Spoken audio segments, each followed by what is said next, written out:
Hello, welcome to this module on searching the CINAHL database. CINAHL is the cumulative index for nursing and allied health literature.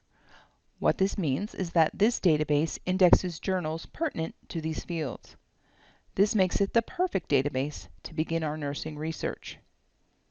As we go through the various databases, we're going to examine three methods of searching: keyword searching, subject searching, and a combination of the two. There is no one perfect way to search. Searching is an iterative process, and it is useful to learn and refine as you repeat the process. We begin with the clinical scenario. You are working in a pediatric office and you encounter a new mother concerned about SIDS. The baby has a paternal history of SIDS in the family, and the mother has received conflicting pieces of advice from both grandmothers on how to put the baby down to sleep. She wants to know what is best, putting the baby down on his side or on his back. You decide that before you begin, you're going to consult some background sources of information. So you go to the library homepage at library.misericordia.edu. You select the OneSearch tab and then databases A through Z. And you decide to look at Nursing Reference Center Plus first. From the simple search box on NRC Plus, type in your keyword phrase, sudden infant death.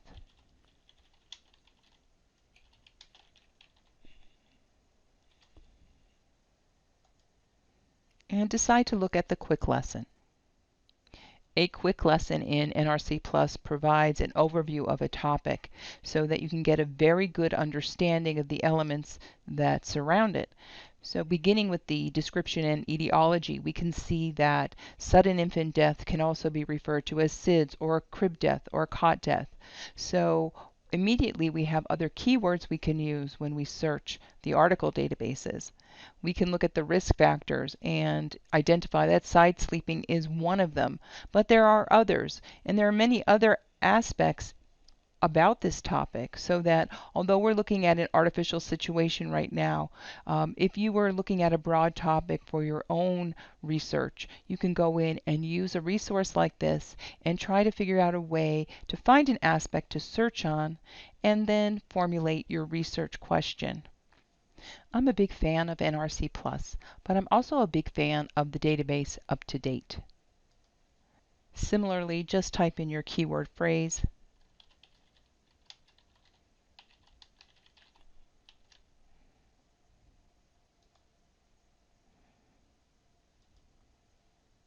and we have a wealth of information here. And as I scroll through, I'll find that there's an area on sleep position. So this is a wonderful resource. Notice that there are references to all of the statements being made, so that if you want to read the supporting documentation, the literature, you can just easily link out to that citation, and we can look for those original articles by using our journal finder, and we'll get to that later. But now I want to go on to formulating our research question. So I formulate my research question in infants who are put to sleep on their back compared to infants being put to sleep on their side at decreased risk for SIDS. In this scenario, my patient are infants at risk for SIDS. My intervention is sleeping on their back compared to sleeping on their side, with the outcome of decreasing the risk for SIDS. We're looking at an etiology harm question, and the evidence type, the strongest evidence we could find would be RCT, then go down the chain cohort or case control if we're looking for a primary study. It's not possible to search a sentence in the database. You have to search by key terms. That's how we would represent a concept in our own words. However, the way I would think of it might not be the same way that an author may have thought about it. And we also know that things can be referred to multiple ways from our background information. And I use that information to generate a list. And I try to make a grid where I can expand on each concept with different words. So I've taken my 3 PICO elements and generated synonyms for sudden unexpected infant death, side sleeping, and back sleeping. I'm back at the database's A through Z list, and I'm going to select CINAHL. Notice this is an EBSCO database, EBSCO being the vendor, and this is the actual database, CINAHL Complete. Now, if you haven't viewed the Research Basics module that was previously put up, you'll want to make sure you view that because you'll have difficulty following along otherwise. But I'm going to start by putting in sudden unexpected infant death, our first concept.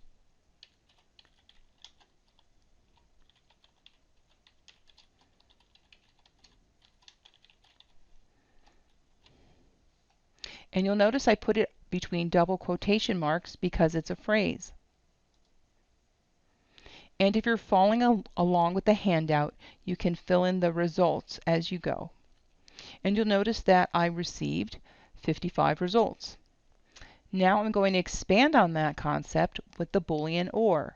So I have to change the default drop-down, which is and put in my next term, which is the acronym. I'm going to search. Now I'm at 72. I change the drop-down and I'm going to put in sudden infant death syndrome. Again, a phrase, and I'm going to search.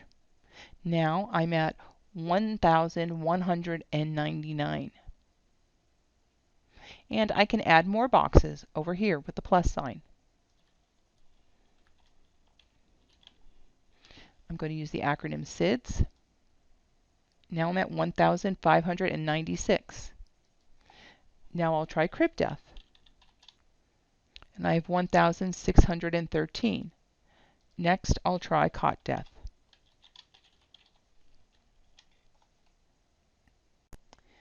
You can see the power of the Boolean OR operator to grow our search.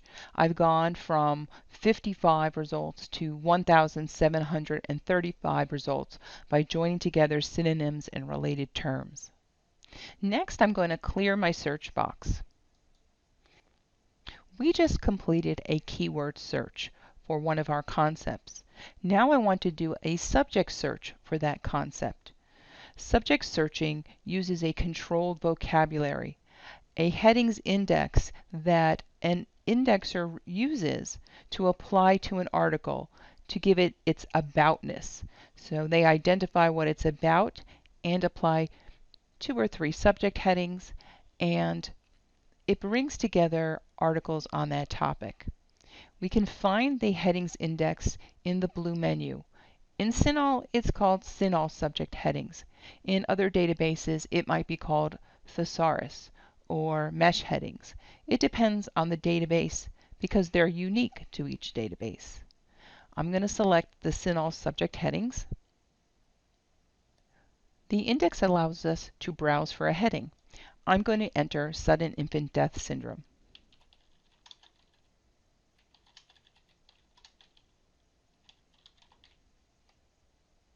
In this case, the index is telling me that whenever I want to use that topic, I should use the heading sudden infant death.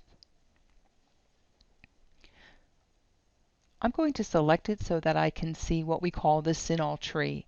It branches out from broader headings to narrower headings, so that death sudden is a broader heading than death accidental, death sudden cardiac, and sudden infant death. Sometimes it belongs on more than one branch. In this case, sudden infant death is also a narrower heading of infant death. Regardless, if I choose one, I choose the other. When I make this choice, you'll notice that a blue menu popped up over on the right. This is a subheadings index, so it's a narrower aspect of this heading. Now, if I do not select one, it includes all of them, but I can select one or more. If you're not sure how a heading is defined, you can look at the scope note, this yellow conversation bubble. The scope note acts like a dictionary to define the meaning of the heading. It's available for both headings and for subheadings. My general advice is that on your first go through with the database, you want to see how many results you can get. Anytime you choose a limiter, anytime you choose a subheading, you are narrowing your result set. So start broad, see what you have. You can always come back into the database and apply. You also have the option of exploding a heading if it has a narrower heading below. So that if we were to explode death sudden, it would automatically search all of the narrower headings below.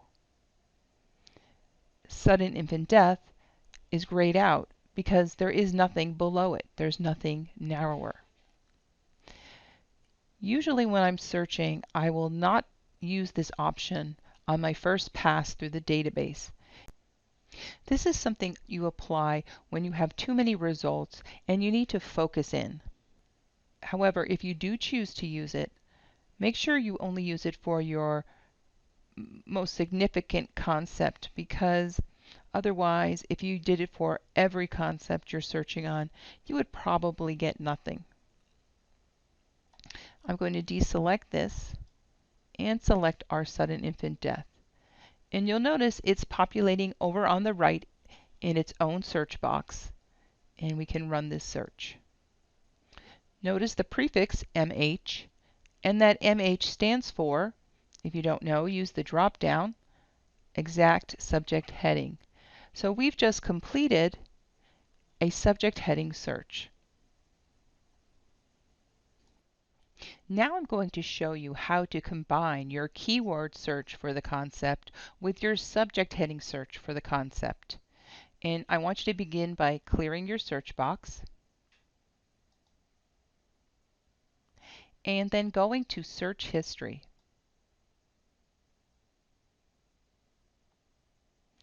Now, if you look at our search history, it's been keeping track of all of our searches as we've done them.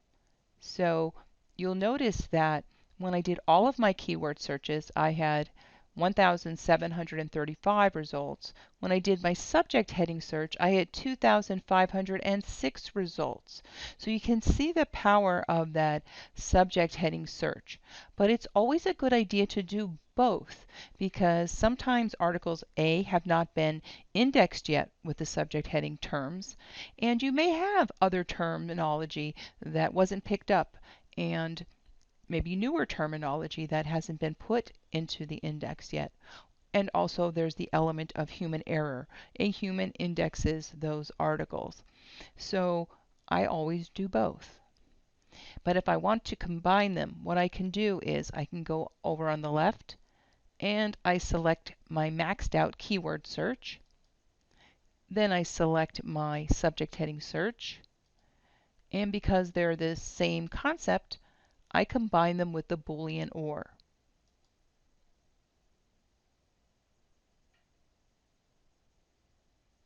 Notice now that I combine them, my results are greater than either of them independently. So I believe I've maxed out this concept.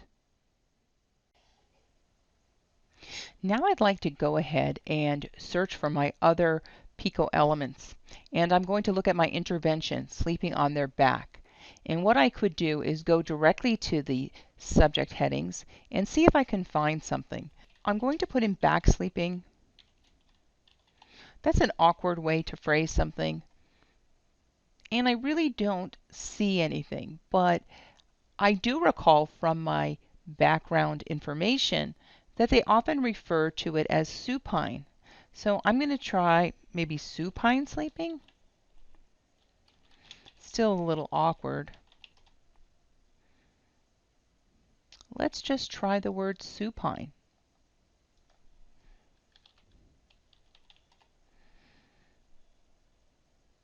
Supine positions. Let's read the scope note. Position or posture of an individual lying face up. Great, this is what I want. So I'm going to populate my search box and search. Now we already have our subject heading entered. We can go ahead and or in our keywords, back sleeping again.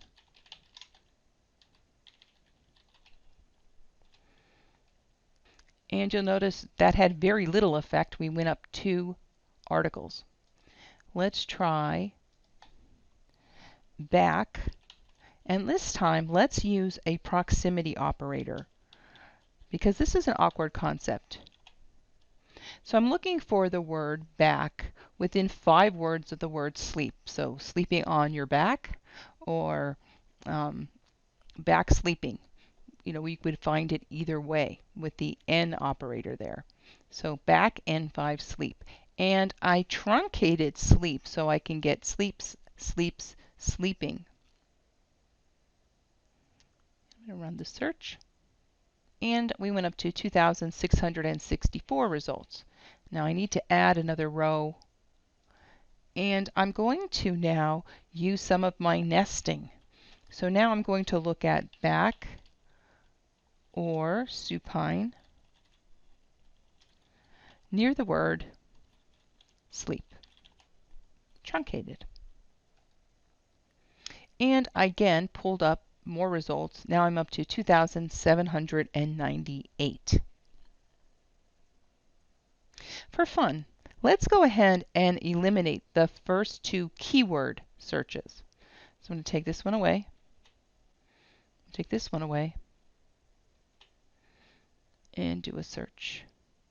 And this was interesting because taking those 2 away didn't decrease or increase my results. So I got back near the word sleep and I have supine near the word sleep. So this is all I needed to do. And basically back sleeping, a very awkward phrase, was ineffective. Now just to show you the power of nesting, I'm going to take away the parenthesis and show you what happens. Same terms without the parenthesis. Look how many results I retrieved. Now I have 72,000 results. That's because it searched for the word supine near the word sleep within 5 words, and then it OR'd in every article that mentions the word back. Can you imagine? So you get very different results if you don't tell the database to keep your similar terms together. Now I went ahead and I populated our search box with our comparison element, and I went through the same procedure. But you'll notice I didn't get quite so many results as I did when I was searching our other concept. So this will tell me that when I combine them together, I will never be able to get a result that's greater than that. So let's go ahead and combine our concepts now. We want to clear the search box and then look for our searches. Here's our comparison.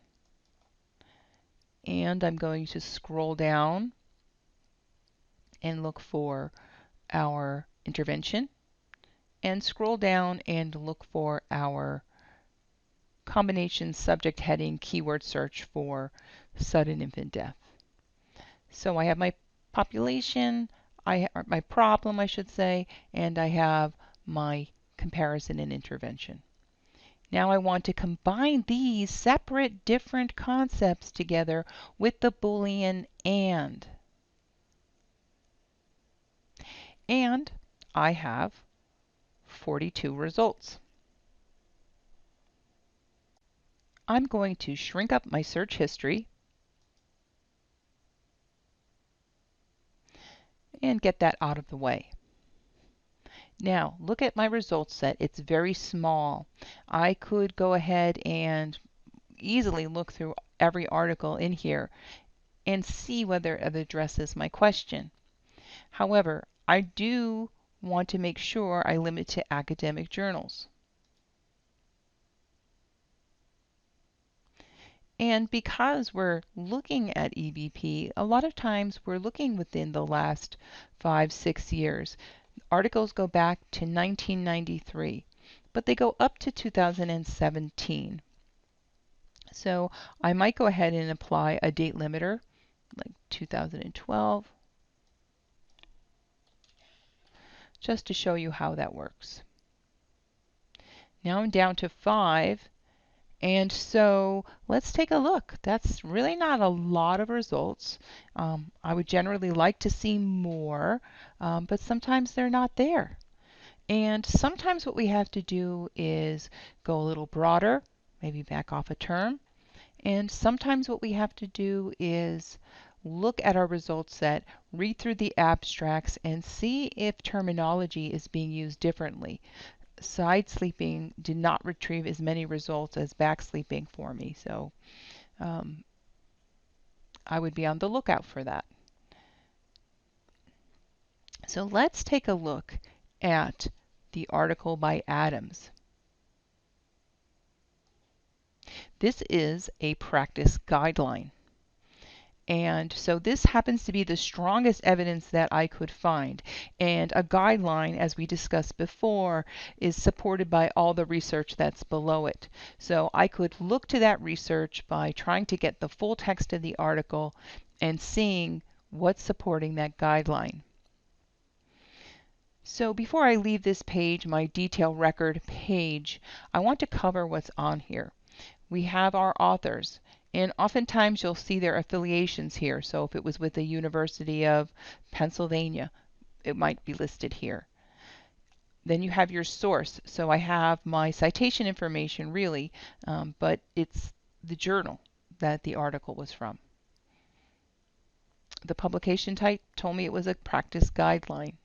It's in English. And these are the major subjects. Okay, so I showed you how to find subjects in the subjects heading list. Oftentimes you can find subjects within your results set by looking at a detailed record. So if I couldn't find one or I wasn't having any luck, I can find one here. And these are hyperlinked so that I can run a search on this subject heading just by clicking on it. So watch where you click. This is the subject heading. This is a narrower aspect. So make sure you know what you're clicking on. And then we have the abstract. The abstract is so important because it's a synopsis of this article.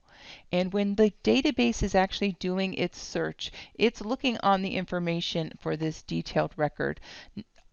Many times there is no full text available, but we generally like to search based on the fields in the record.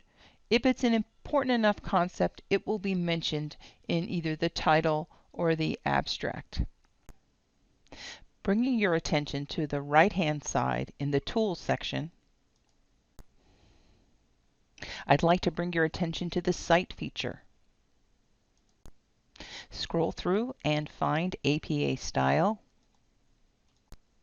Citation generators are a wonderful way to get you started. However, you do need to check it against the manual of style for accuracy. I can see that the retrieval information is incorrect. You always want to use the publisher's homepage with APA, so you'll want to go ahead and fix that. If you want to share this article with anyone, you want to make sure you're sharing this link. If you share the one in the address bar, you will not get back to the article. You'll get an error message. So make sure you use this link.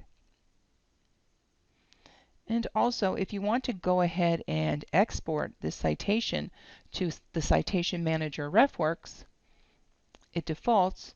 You just click Save, select Legacy RefWorks, and if you don't have an account, you're going to want to create an account.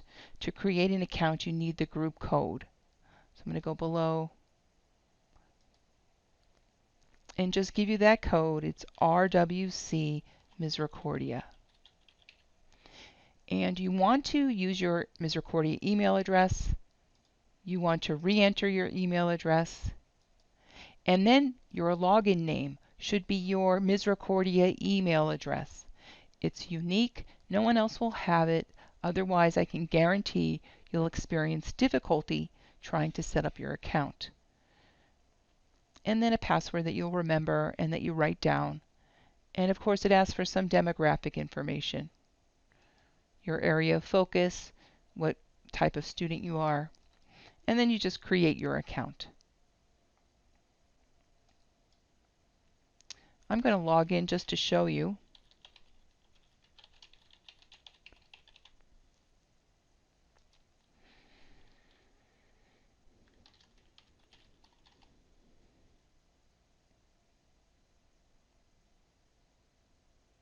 It will go into a last imported folder. So you want to view that. And then you want to put it into a meaningful folder. So you want to go up to the top and create a folder. And I'm going to call this Nursing 607. And then you want to place your article into the folder. I'm going to find it amongst the list. Nursing 607. And now Nursing 607 has one article in that folder. When you're finished writing your paper, if you come over to the right, I'm going to choose one that has several entries. I could select one, multiple, or all of them on a page. Go up to Create Bibliography. You want to choose your citation style, and if you don't see it there, you have to go to Manage Output Styles. But you want to change this to, for me, it would be Word for Windows. And create bibliography.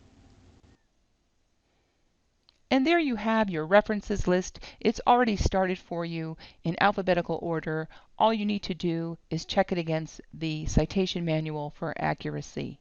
It's a wonderful time saver and a wonderful way to keep organized. I will post a full-length tutorial on RefWorks if you want to learn more about it, but these basics are what most people are looking for. On the left side of our detailed record, we can use the 360 link to get an article that is not available full text within this database. So if you don't see a PDF there, click on the 360 link. This article is available full text, and we can get the PDF rather quickly. And if you're going to print this, you'll want to use the print icon that's within the PDF gray area. Never use that PDF in the tools area that we just left, because that will just give you the abstract. Sometimes when we use the 360 link, we cannot find it in one of the other Misericordia databases. Sometimes we get the message, "Sorry, this item is not available online. Please use options below to get it." And what you need to use is the Article via Tapasa request. This form automatically populates when you send it from the 360 link. There are a few fields you'll need to fill out. You have to make sure you fill out your department. You have to make sure you have an issue number. This article already has one, so just leave it be. If it didn't have one, you would enter 1, 2, 3, 4. You also need to enter the needed before date. Choose the date that if you receive it, it will still be useful to you. Do not put in tomorrow because you hope to have it tomorrow, because this is the day that the request gets canceled. So don't enter tomorrow, enter 2 weeks from today, if it'll still be useful. We ask that you give at least 7 days. And sometimes we're pleasantly surprised. Sometimes we have it within hours. Sometimes we're very disappointed that we cannot get it at all. Either way, you're notified in your email. Once you submit, just wait for it to come. If we receive the article, you have 5 views or 30 days to look at it, whichever comes first. So make sure you download and save it.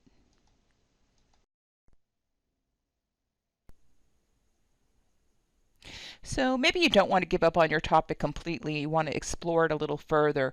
Let's just experiment, and I'm going to browse the subject heading Sudden Infant Death. Select it just as we did before. But this time I'm going to select some subheadings, etiology, and prevention and control. Prevention and control is a very good one when we want to narrow down to solutions. So I'm going to do a search on that. And we can once again take a look at the limiters on the left-hand side. We're not going to limit to full text because we want to leave interlibrary loan options available. We could limit by date here, or academic journals for that peer review, and certainly our English language limiter. But I want to show you another screen. Below publication date is Show More. If you click on that, you'll get a limiters page that gives you a few more options. These are unique to a particular database, so that when we go into PsycInfo, this section will look different. It'll be specific for that database. But from here, we could do a date limiter if we wanted. We can definitely limit to English language. Right here is peer reviewed. But notice that we have a limiter just for randomized controlled trials. And if we look further down, there's also an area for publication type.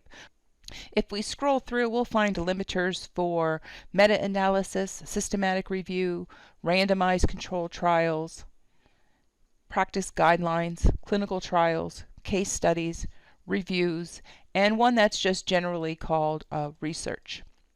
And of course, research can be quantitative or qualitative.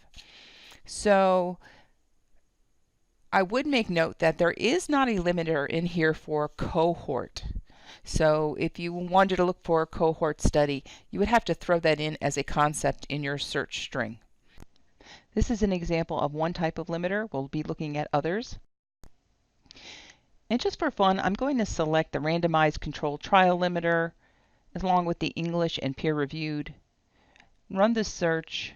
And to be honest, I'm rather surprised to find any results, because whenever you have an intervention that has an element of harm, you're not going to find a randomized controlled trial. But as I look through the results, I can see they were not randomizing children into groups of you'll sleep on your side and you'll sleep on your back. They were doing RCTs on interventions to aid people in adhering to the guidelines, whether it's an educational program or a device. So that's why we could find some RCTs. I'm going to show you another set of limiters. So I'm going to remove these.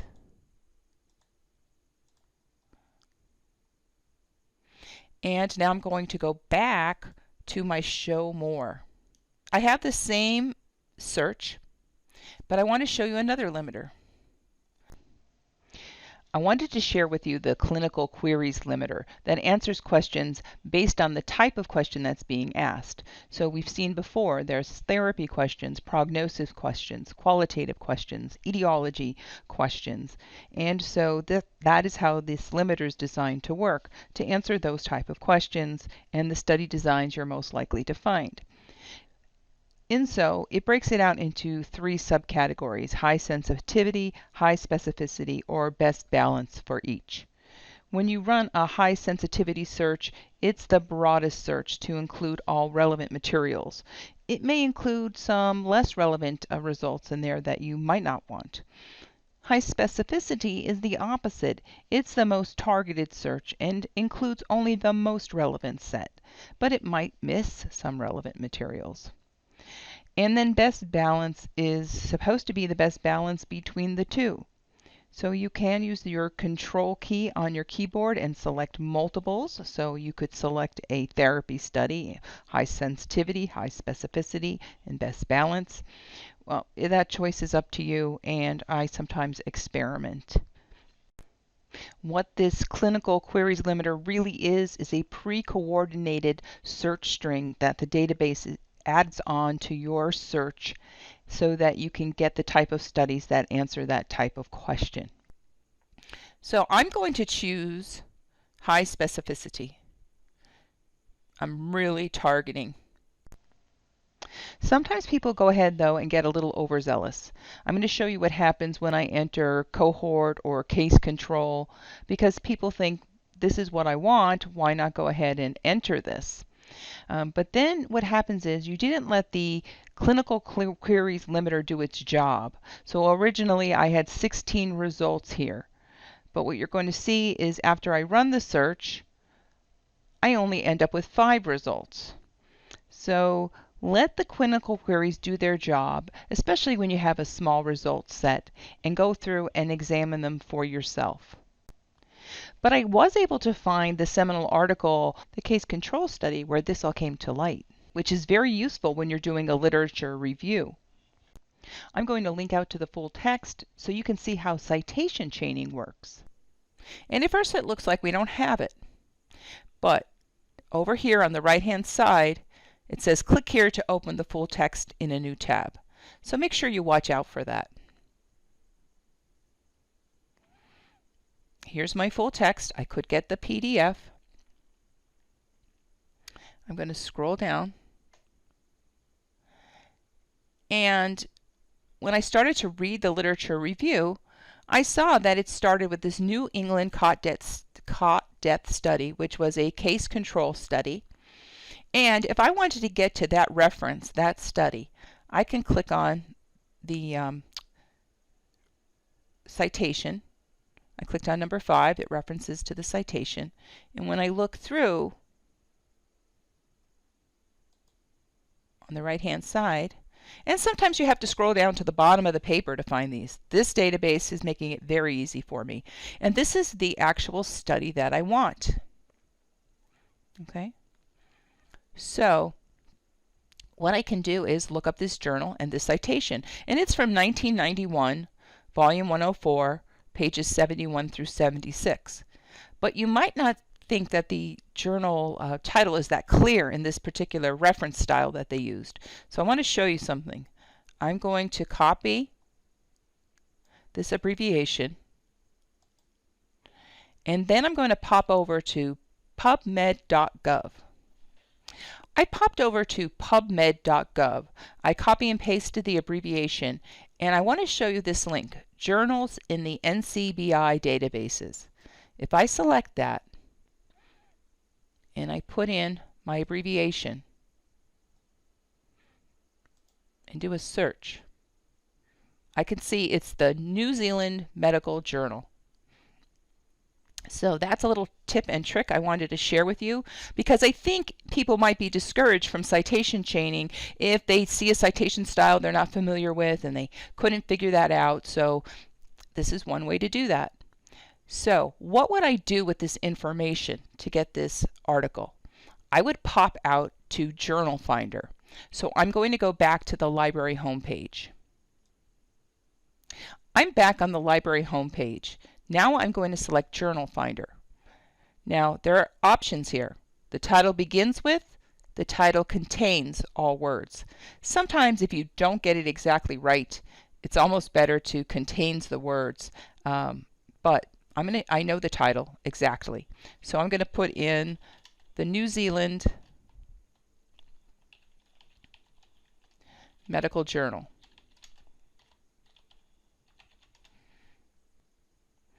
And it looks like we do have it full text, but only from 1999 to 1 year ago. So we don't have that 1991 access. So what do? I'm going to go back to the library homepage. Scroll over Services, and then you want to go to Interlibrary Loan. Scroll to the bottom of the page. Select TAPASA.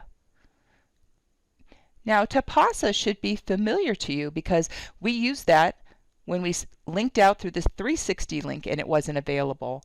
And since we linked out through the database, it automatically populated. But in this case, we are originating the request. So you click on Create Request. Now you need to populate all of the fields with as much information as you have. And so then you would go ahead and submit it, and the process would be the same. The same would be true if we were to pop out to Google Scholar. Here I am at Google Scholar, and if I were to type in my search,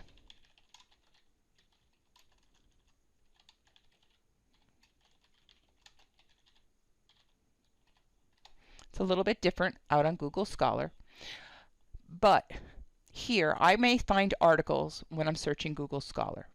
Now, Google Scholar does not have access to the many journals that we subscribe to provide you access to. Even if it's not the full text, we subscribe to the databases that index a lot of content that you are not going to find out on Google Scholar. But people will still use this, and I want them to have these tools to be able to find these studies. So what would I do here?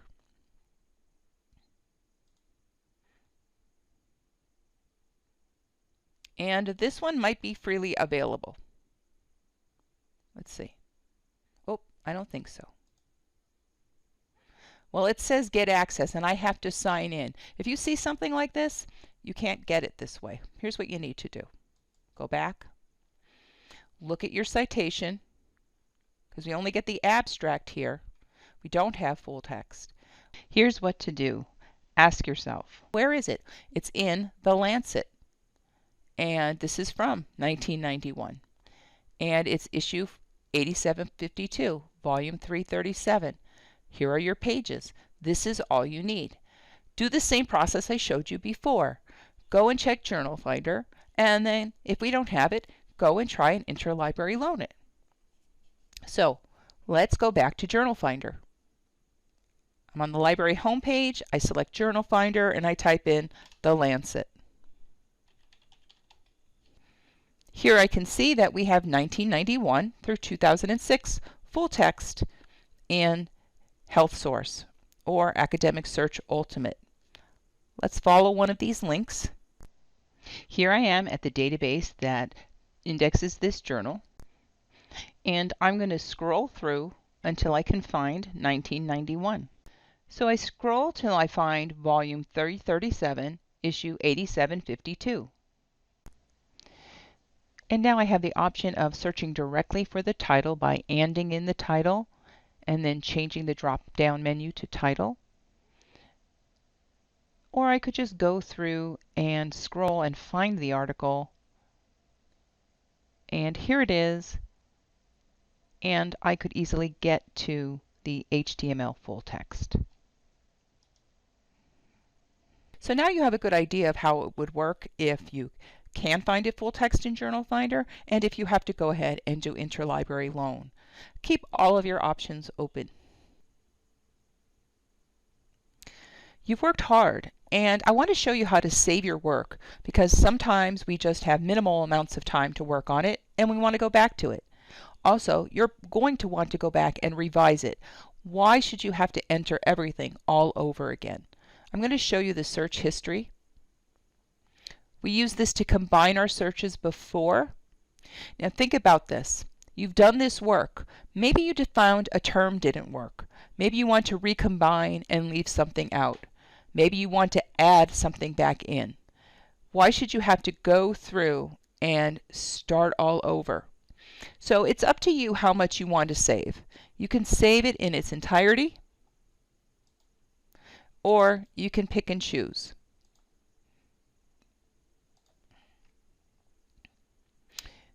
But what you need to do is go up to Save Searches.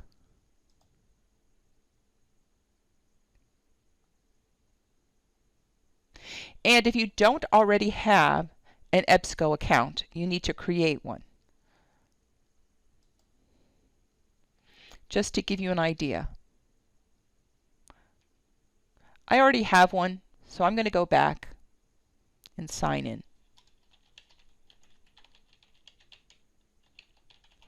I generally use my username as my Misericordia email address.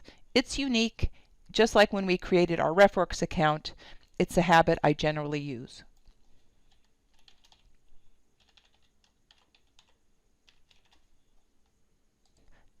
Now we're signed in, and it's asking me to give this folder where my searches will be saved a name, so make it relevant to you.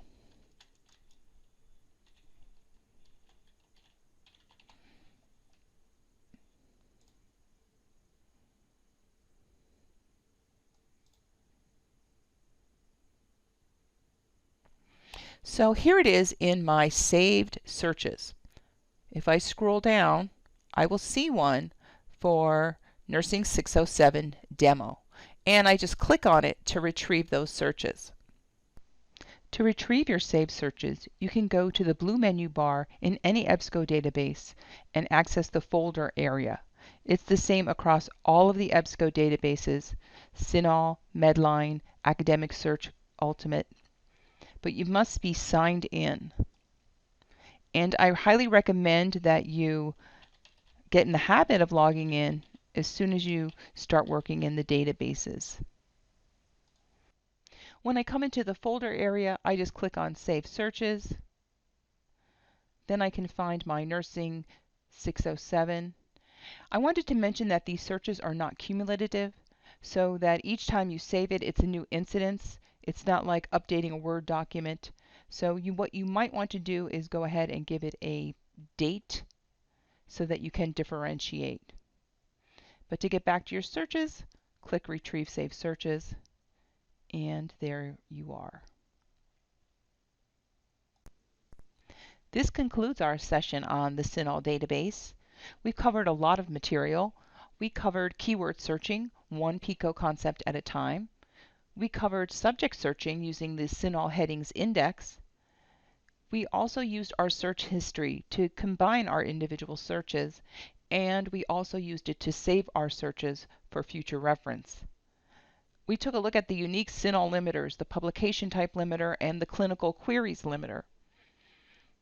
We also examined the Citation Manager RefWorks so that we could keep track and organize and build bibliographies from the articles we chose. We also looked at interlibrary loaning an article when it's not available within one of our databases. And we also used Journal Finder as a means to find articles from Google Scholar and to citation track when we find a reference in a references list that we want to get hold of. And we also looked at journals in the NCBI databases as a means to identify some acronyms we might see used in different citation styles so that we don't let that prevent us from getting an article that we really want. If you have any questions, please reach out to me, Laura Rock, at lrock@misericordia.edu. Thanks for listening.